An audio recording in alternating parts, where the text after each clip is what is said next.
And what I would say masculinity is, to get back to your question, is very simple. I think it's the mastery of your own emotions and the necessity and the desire to do what's needed to be done, even if it goes against your instincts.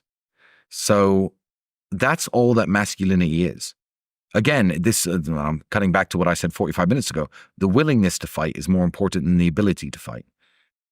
You would rather have an untrained man who can't fight be happy to go downstairs and face the burglars with his wife upstairs than a jiu-jitsu expert who shit his pants.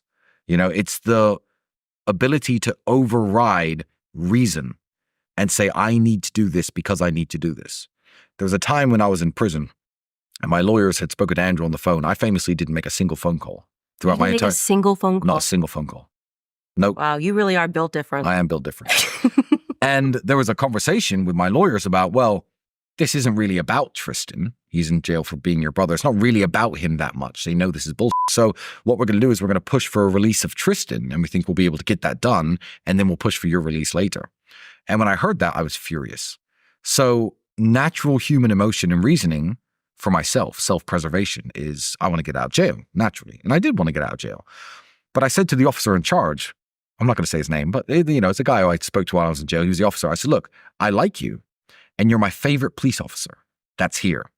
So if they try to take me out of here without Andrew, you're the one I'm going to punch.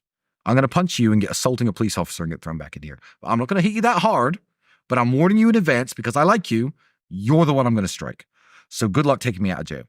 I'm happy to override my natural instincts for survival, self-preservation, to do the things that I think need to be done for the people I care about and for the people I love. And I think that's what masculinity is. Not everyone needs to be a 6'4", 240-pound, muscular-bound kickboxer who's handsome and charming and rich and dresses well.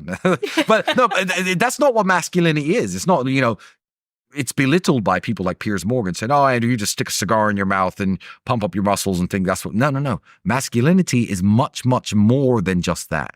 That speaks to the fact that I can do the things I need to do to be a masculine man. However, I would much rather be willing than capable. If I could switch willingness, if I had to choose willingness or capability, I choose willingness every single time.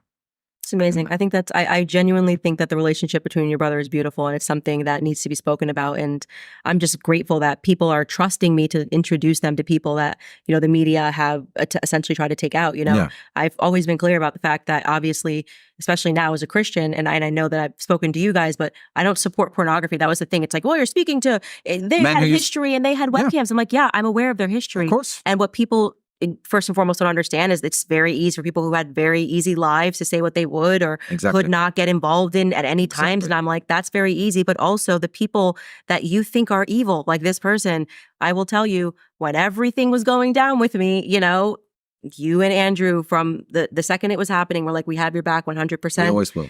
And the people that you would have thought would have said nothing because you've been nothing but great to them. And the example, obviously, that I've spoken about multiple times is Andrew Clavin, great colleague, great friend to him, threw me under the bus in 2 seconds. Absolutely. And so if that is the embodiment of masculinity to you, because he has a podcast and speaks and says about topics you care about, then I would trade it. I will go with my instincts of the people that I believe have the capacity to do tremendous good, even if their backgrounds are not squeaky clean, over the people who have squeaky clean backgrounds and I believe have a potential to do real evil in this world. Yeah. Thank you very much. I appreciate it.